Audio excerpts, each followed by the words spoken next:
Hello everyone, welcome back to my channel. అందరికీ నమస్కారం అండి. అందరూ బాగున్నారా? సో ఈరోజు రెసిపీ వచ్చేసి ఏబీసీ ఫ్రై. ఏబీసీ జ్యూస్ చాలా ఫేమస్ అయిపోయింది కదా. సో అలానే ఏబీసీ ఫ్రై అనమాట. ఇది ఆలు, బీట్రూట్, క్యారెట్. సో దీంతో మనం ఫ్రై అయితే చేసేసుకుందాం. వీడియో అయితే స్కిప్ చేయకుండా లాస్ట్ వరకు చూసేయండి.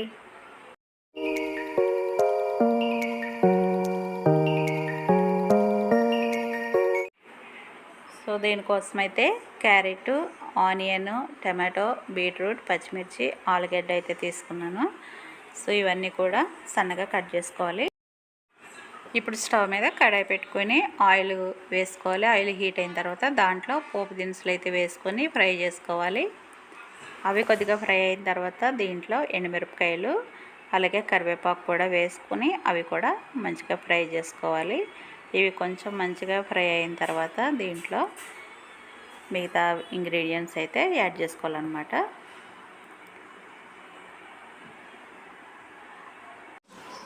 ఈ పోపు ఫ్రై అయిన తర్వాత దీంట్లో ఒక స్పూన్ అల్లం వెల్లుల్లి పేస్ట్ వేసుకొని అది కూడా ఫ్రై చేసుకోవాలి.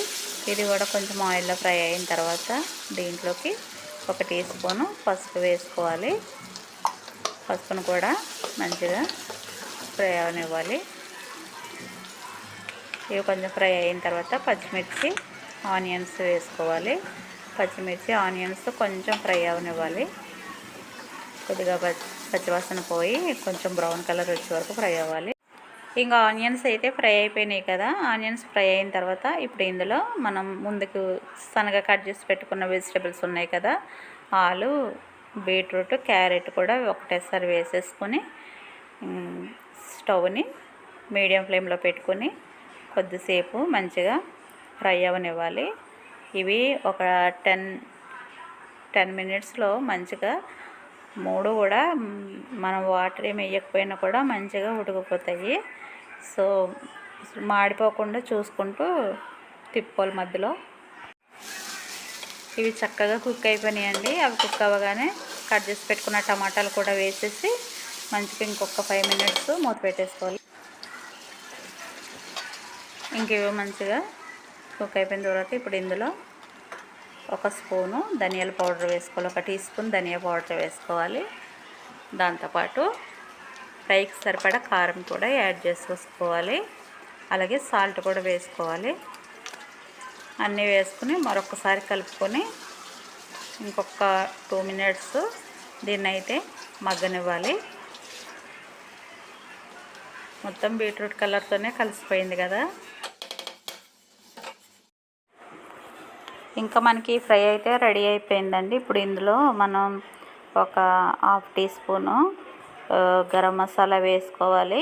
ఎందుకంటే ఈ బీట్రూట్, క్యారెట్ అంతా స్వీట్గా ఉంటుంది కదా. సో మనం కొద్దిగా మసాలా వేసుకోవడం వలన స్పైస్ అనేది స్వీట్ని తగ్గిస్తుంది అనమాట. సో ఇదైతే నేను పప్పుచారులోకి పక్కకి కాంబినేషన్కి అయితే చేశాను అనమాట. టేస్ట్ అయితే చాలా బాగా వచ్చింది. చూసారు కదా. ఈ విధంగా కలుపుకొని ఒక్క నిమిషము ఆపుకోవాలి. ఇప్పుడు ఇందులో కొద్దిగా పచ్చి కొబ్బరి వేసుకోవాలి. ఈ పచ్చి కొబ్బరి వేసుకోవడం వలన ఇంకా టేస్ట్ అనేది ఇంకా బాగుంటుంది అన్నమాట.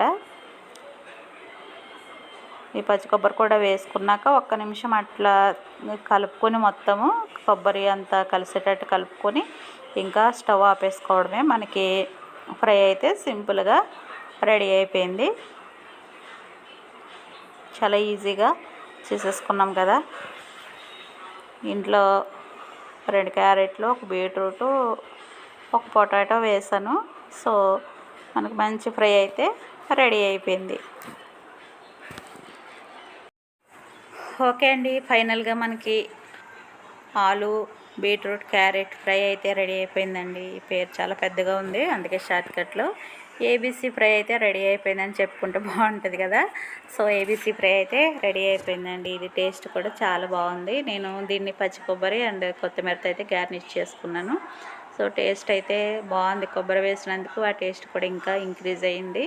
సో నా వీడియోస్ అన్నీ కూడా చూసి లైక్ కొట్టి కామెంట్ చేస్తున్న ప్రతి ఒక్కరికి కూడా చాలా థ్యాంక్స్ అండి. అలాగే కొత్తగా సబ్స్క్రైబ్ చేసుకుంటున్న వారందరికీ కూడా చాలా చాలా థ్యాంక్స్ అండి. సో ఈ రెసిపీ కనుక నచ్చినట్లయితే మీరు కూడా డెఫినెట్గా ట్రై చేయండి. వీడియో నచ్చితే లైక్ చేయడం మర్చిపోకండి, షేర్ చేయండి. కొత్తవారు ఎవరైనా చూస్తుంటే సబ్స్క్రైబ్ చేసుకోండి. మరొక వీడియోతో మళ్ళీ కలుసుకుందామండి. థ్యాంక్ యూ అండి. Thank you for watching. Bye.